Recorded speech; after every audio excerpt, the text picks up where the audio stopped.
Uma sessão no Senado ou uma reunião diplomática, tudo é teatro.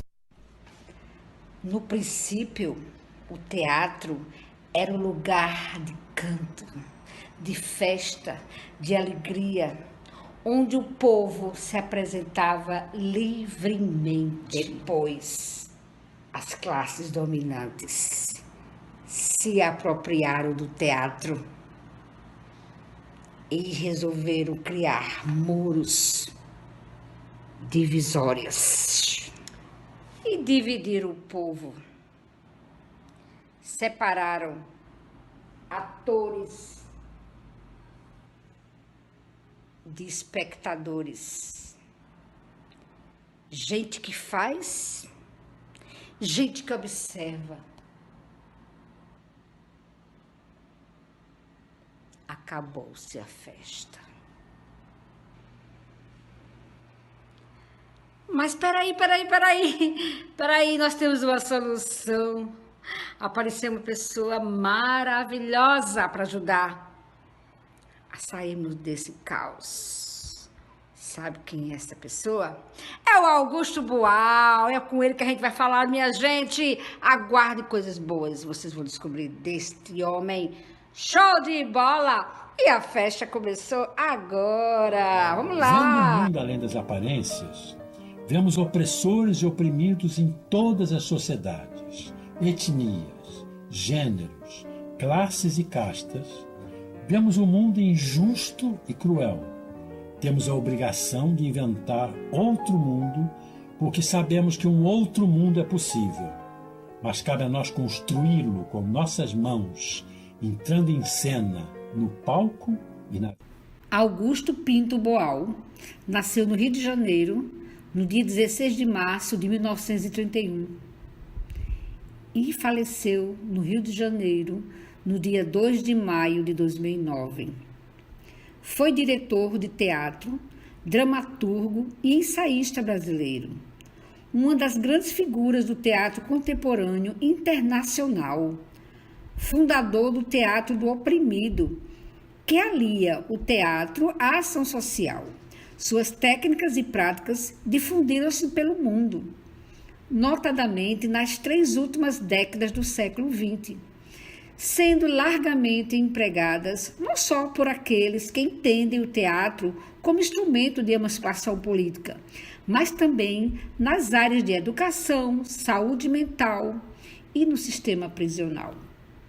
Trabalhamos com o teatro do oprimido e o primeiro princípio do teatro do oprimido é transformar o espectador, que é um ser passivo, em ator, que é um ser ativo. Nós procuramos transformar uma pessoa que não faz nada naquela pessoa que determina as coisas que serão feitas.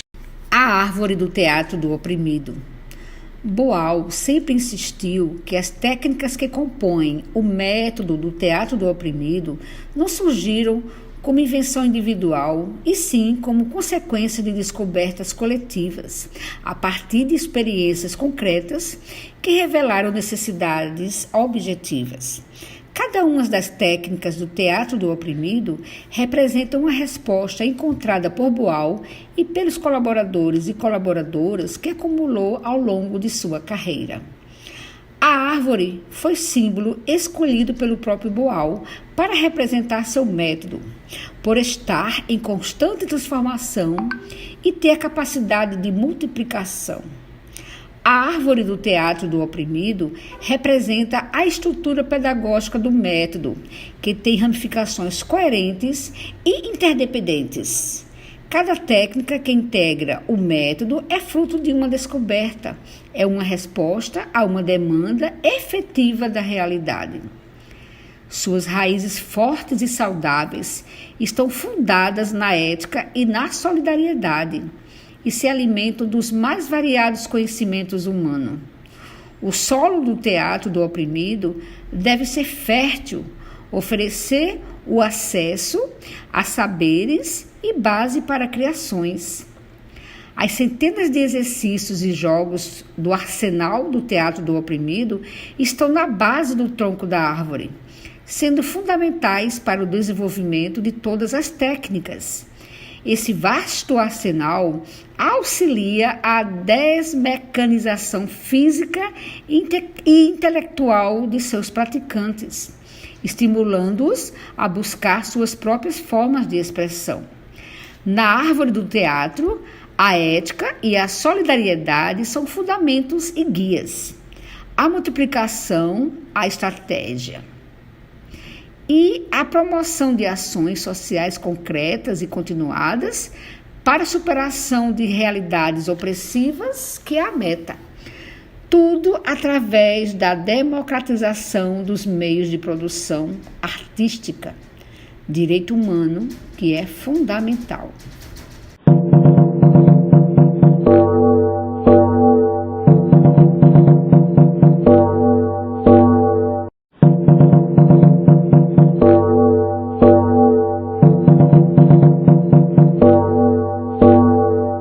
O teatro do oprimido é um método teatral em que a construção do drama é realizado por pessoas que sofrem opressões, conceitualmente consideradas entraves para a realização de desejos e para a experiência de uma vida livre, democrática e humana. O drama é real e estético, teatral e cotidiano, com características próprias que visam facilitar o diálogo com a plateia. No teatro do oprimido, os espectadores passam a ser espectadores, pois em vez de afastados da cena e alienados na identificação cartática crítica, são convidados a participar debatendo e apresentando suas saídas para situações limites encenadas. O intuito de Augusto Boal é justamente dar essa visão de mundo que cada um tem, tanto o artista como o telespectador. E nisso a gente vê várias possibilidades de mudança. Nesse teatro do oprimido, existem ramificações, dentre elas o teatro jornal, o teatro imagem, o teatro fórum, o teatro invisível, o teatro legislativo e o teatro arco-íris do desejo. Olá, meu nome é Laís e hoje eu vim aqui falar sobre o jornal? Não, sobre o teatro jornal, né? O Boal considerava que o teatro do oprimido nasceu através do teatro jornal. E também que foi uma criação coletiva, né, dos grupos que ele trabalhou ao longo das décadas. Mas é inegável dizer que ele sempre foi o maior divulgador e também o grande pensador dessa técnica. Essa técnica, ela já existia através do grupo Blusas Azuis da antiga União Soviética e também do grupo Living Newspaper Theatre dos Estados Unidos, onde foi muito praticado nos anos 30, diante de uma grande crise econômica que o país enfrentava. E com o teatro jornal, o Boal conseguiu burlar a censura da ditadura. Sim, mas como que isso acontecia? Para a matéria sair no jornal, antes passava pelo grande crivo da censura. A partir do momento que está aqui, tcharam, isso quer dizer que já foi aprovado pela censura. Então, o Boal pegava essa notícia e transformava em teatro, em cena. Mas o grande diferencial estava em como os atores e as atrizes davam vida a tudo isso, porque conseguiam colocar a intenção que ficava nas entrelinhas. E aí não tinham o que fazer, né? Se já passou pela censura, não tinha mais o que ser censurado. E é com essa técnica que o Boal difundiu a ideia que não basta fazer teatro. Nós devemos tomar a produção pelas nossas mãos e tornar essa prática acessível para as pessoas que são oprimidas, para que elas possam utilizar desse artifício contra os seus opressores. E a ideia era que sempre que o grupo trabalhasse o teatro jornal, o teatro do oprimido, também pudesse reproduzir isso com outros grupos. E a partir daí surgiram vários grupos que trabalhavam o teatro-jornal. Cada técnica criada depois do teatro-jornal foi extremamente necessária pelo que as pessoas oprimidas passaram depois que o Boal teve que deixar o Brasil, no ano de 1971. O teatro invisível, que sendo vida, não é revelado como teatro e é realizado no local onde a situação encenada deveria acontecer. Surgiu como resposta à impossibilidade ditada pelo autoritarismo de fazer teatro dentro do teatro lá na Argentina. Uma cena do cotidiano é encenada e apresentada no local, onde poderia ter acontecido sem que se identificasse como evento teatral. Desta forma, os espectadores são reais, participantes, reagindo e opinando espontaneamente à discussão provocada pela encenação. Para tudo. Agora você pode escolher o que vai acontecer agora no seminário. Cabe a você, está nas suas mãos. Mentira, a gente ainda não tem tecnologias para isso, então deixa pra lá. Eu vou falar sobre o Teatro Fórum. Eu acredito que vocês viram um pouquinho agora, né, antes da gente começar de fato o seminário, com a maravilhosa Rita e a maravilhosa Laís representando aí. E o Teatro Fórum nada mais é do que essa parte mais divertida do teatro do oprimido, porque tem essa questão da improvisação, né? Por mais que sigam um roteiro e seja uma história séria e tudo mais, no momento do drama, do ápice, do plot twist, assim, de quando a história vai de fato acontecer, tem a interrupção da plateia, né? Esse teatro, ele não só trabalha com o ator, mas também com o público e as diversas percepções que a gente pode vir a atribuir. Então, chega um momento da cena que o público decide o que vai acontecer. E isso é muito interessante, porque trabalha as várias formas e os vários acontecimentos, assim, pode acontecer vários finais. Um exemplo mais ou menos disso não sei se vocês viram, tem um filme da Netflix onde você interage com esse filme. É mais ou menos para vocês terem uma compreensão de que você pode decidir a trajetória da personagem. Então, o Teatro Fórum, ele é mais ou menos por aí, sabe? Você, no momento do ápice, a plateia pode tanto participar quanto sugerir o que vai acontecer. Essas dinâmicas, elas são muito interessantes porque causa várias surpresas, assim, né? Os atores, eles acabam sendo surpreendidos por que pode vir a acontecer. Então, gera muito essa coisa do improviso.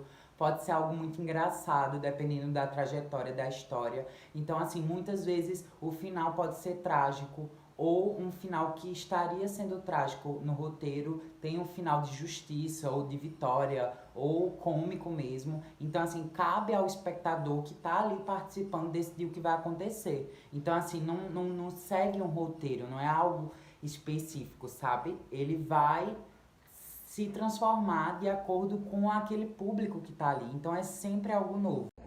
No teatro de imagens, a encenação baseia-se nas linguagens não verbais.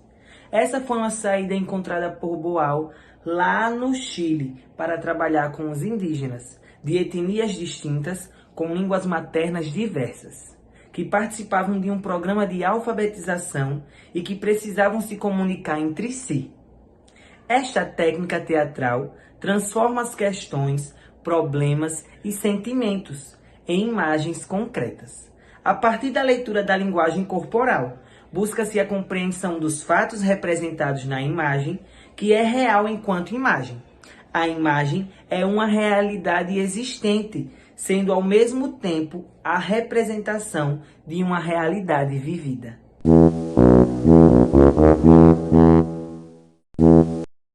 Teatro legislativo. Então, esse movimento começou durante o período de processo do impeachment do então presidente Fernando Collor de Mello, que foi o primeiro a ser eleito de forma direta depois de 2 décadas sem a população poder escolher o governante do seu país. Durante aquele período, Boal foi convencido a se candidatar para vereador pelo município do Rio de Janeiro. Só que ele não acreditava, né, que iria ser eleito. E ele chegou a dizer a seguinte frase: não corro o menor risco de ser eleito, mas se fosse, levaria o teatro do oprimido para o legislativo.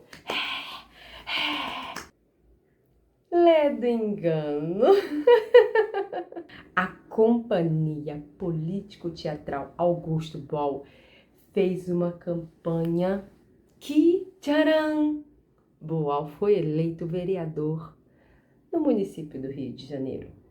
E a partir daí nasceu uma nova vertente, né? Uma nova técnica do teatro do oprimido, que foi o teatro legislativo. Em resumo, o teatro legislativo funcionou durante e após o período de mandato do Boal. E ele funcionava da seguinte forma: rede de núcleos do teatro do oprimido eram formadas em diversas partes da cidade, reunindo pessoas que estavam dispostas a expor seus desejos e necessidades dentro daquela comunidade.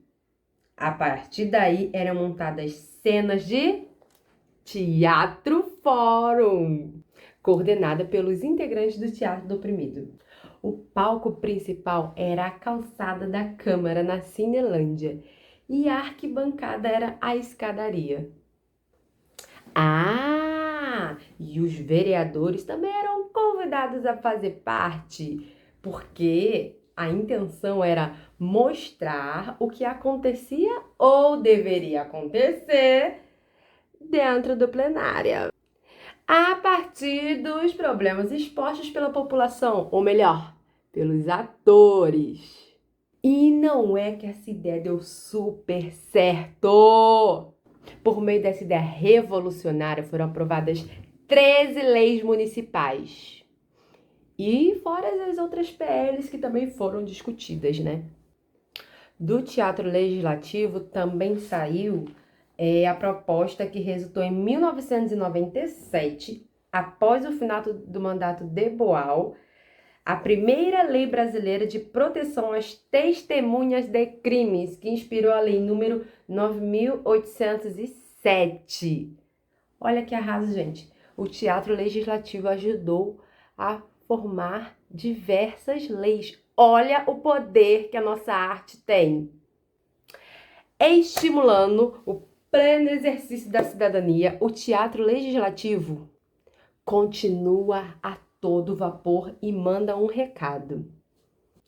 Para colocá-lo em prática, não é preciso realizar uma sessão simbólica de teatro-fórum.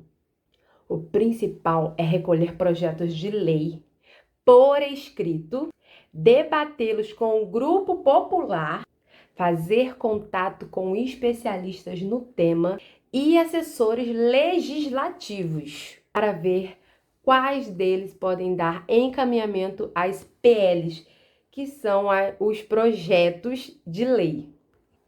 Enfim, mãos à obra!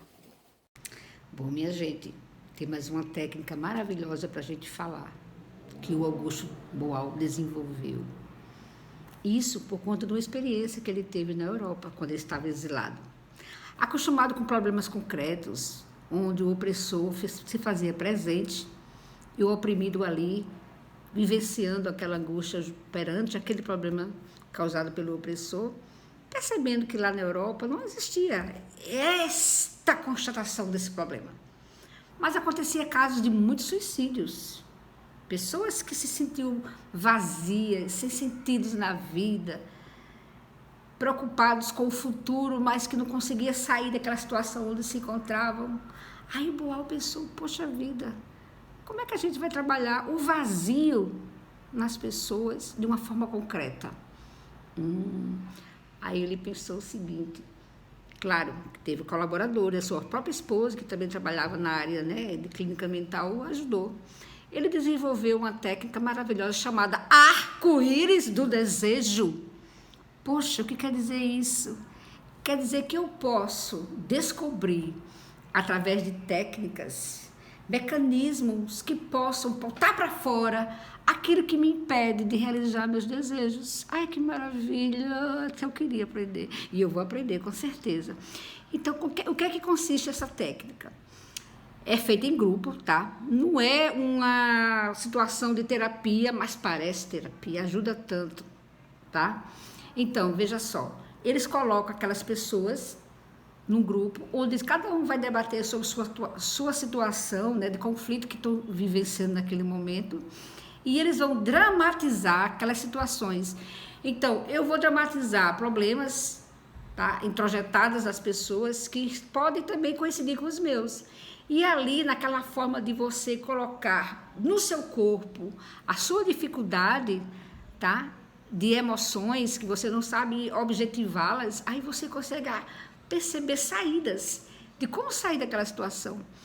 Por que arco-íris? Porque tem várias formas de você, no momento nubloso, né, que é uma chuva, após a chuva vem o brilho do arco-íris na sua vida. E desejo, porque você vai com certeza sair daquele marasmo e assim realizar seus desejos. É muito prático, mas também tem que ser um trabalho feito com muita seriedade, porque não é à toa, assim, a qualquer um, que você vai expor seus problemas e assim trabalhar esses problemas com os demais. Eu vou dramatizar os problemas que o meu colega vivencia na situação de, junto com ele, procurar saídas. É uma técnica maravilhosa, eu recomendo e eu pretendo um dia fazê-las, já que eu trabalho nessa área. Quem sabe um dia você vai fazer uma técnica do arco-íris de desejo comigo? Topa? Eu faço. Eu quero cobaias. Beijinhos.